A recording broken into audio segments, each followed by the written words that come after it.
or rulings pertinent to fasting.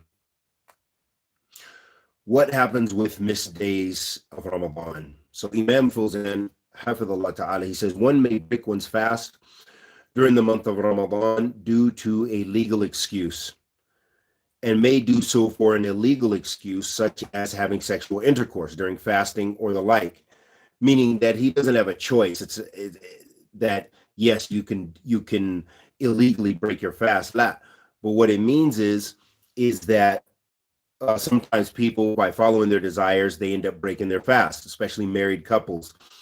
Married couples during this time need to try to restrain themselves and not be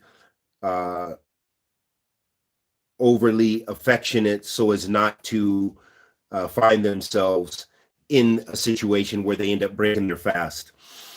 And he says, in both cases, it is obligatory for one to make up for the missed days of fasting. Allah subhanahu wa ta'ala says, then an equal number of days are to be made up. It is desirable for one to hasten to make up for the missed fasting days of Ramadan, so as not to be accountable for it. Just as the actual days are fasted, try to make up your fast after Ramadan for those missed days. The sooner the better. The sooner the better, and definitely before the next Ramadan comes. And try to do it consecutively. However, it is not obligatory to do so. As he said, it is desirable. It's mustahab. Moreover, it is permissible for one to delay making up for fasting, as it is compensation time, or its compensation time is flexible. So there's some flexibility there. In other words, every obligation that does not demand a specific time is permitted to be delayed, but with the intention of making up for it. In addition, it is permissible to make up for it separately, to make up for the fast on separate days, not successive ones. So, for example, if you want to fast to make up, say you have 7 days of Ramadan to make up for, and you decide you want to do it on Mondays and Thursdays only. So you can do it like that, Mondays and Thursdays. And after you've done that for, a month, then you just have 1 day in 1 month. So it's not necessary that you do it consecutively. Shaban is the month we just left. Provided the remaining days of Shaban are only enough for making up for those make up for them. Person who has 7 days of Ramadan that they need to make up for, and say there's only 7 days of Shaban left. You delayed. You kind of were lazy, and you got out of the groove of fasting. So you had 7 days left of Shaban. So under that scenario, or in that situation, then you just fast the last 7 days of Shaban, because you need to make those days of Ramadan that you missed. Right. One in this case has to make up for them successively. One make up for fasting consecutively due to the limited time one has. However, it is impermissible to delay making up for fasting until after the following Ramadan without a legal excuse. Right. As Aisha radiallahu ta'ala anha said, it could happen that I missed some days of Ramadan, but could not make up for them except in the month of Shaban to observe the duties of Allah's Messenger, meaning who was her husband, sallallahu alaihi wasallam. And this is in Bukhari and Muslim, meaning that she didn't want to, in case the Prophet sallallahu alaihi wasallam wanted to enjoy their relations, then she, didn't like to be in any. So sometimes she may then delay her fasting until Shaban. This signifies that the time of making up for the unperformed fasting days of Ramadan is extensive until the remaining days of Shaban are only enough to make up for them. Therefore, it is obligatory for one to make up for them before the following Ramadan begins. So you shouldn't be having so many days of Ramadan to fulfill, easy like that, or whatever the case may be, but that is something that is not permissible.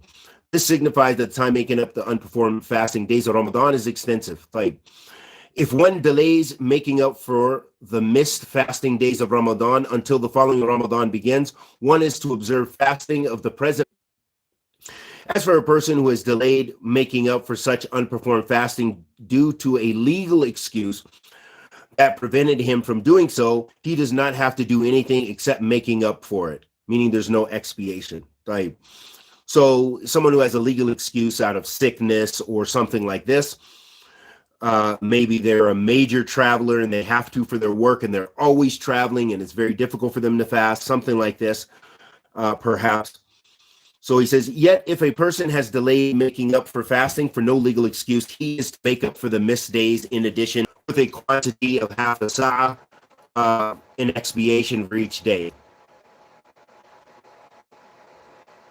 Making up their fast, okay? And now the next Ramadan has come. So they don't have a legal excuse because they were lazy.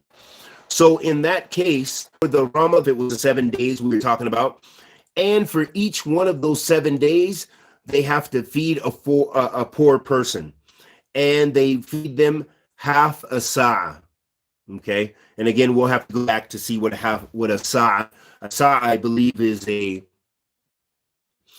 actually I need to go back. I think a sa'ah maybe like a kilo or something like this. So for example, if it's a kilo of rice, and so half a sa'ah would be half of a kilo.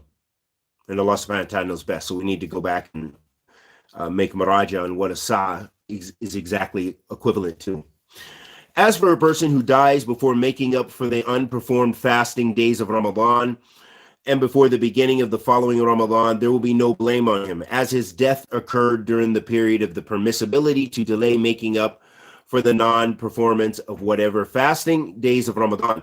Likewise, he who has a legal excuse, such as being ill or on a journey, so that he could not make up for the missed fasting days of Ramadan and dies after the beginning of the following Ramadan, there will be nothing on him, so he doesn't have to make up anything. If the person delays making up for the missed fasting days for no legal excuse, then dies, there must be expiation for those days to be fulfilled from his inheritance, namely feeding on his behalf a poor person for each fasting day he had missed. So this is why it's very important to make qada in your worship. When you miss fasting, when you need to make up some act of ibadah, that you should rush to try to do it, so that way you an obligatory duty, a duty that you need to make up for. Regarding one who dies before performing due expiatory fasting, such as the expiation fasting for not sacrificing a sacrificial animal, performing a feeding of a poor person for each day of the unperformed fasting, it is impermissible as well to make up for those unperformed fasting days by proxy. In this respect, feeding the poor must be from the inheritance left by the deceased, and it is considered a fast that cannot be performed on behalf of others during their lifetime. And so the same ruling is to be applied after their death, according to the majority of the scholars. Naam. So it should be from their wealth, this feeding of the poor, the one who died, if they had wealth, unless they were just completely poor or what have you, that their wealth, because this is a haqq of Allah subhanahu wa ta'ala that is owed.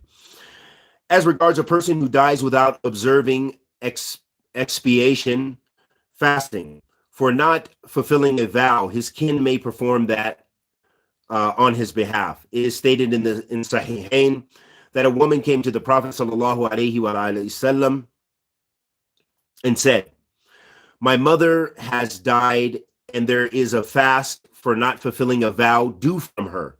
Should I fast on her behalf?" The Prophet sallallahu alaihi wasallam answered, "Yes."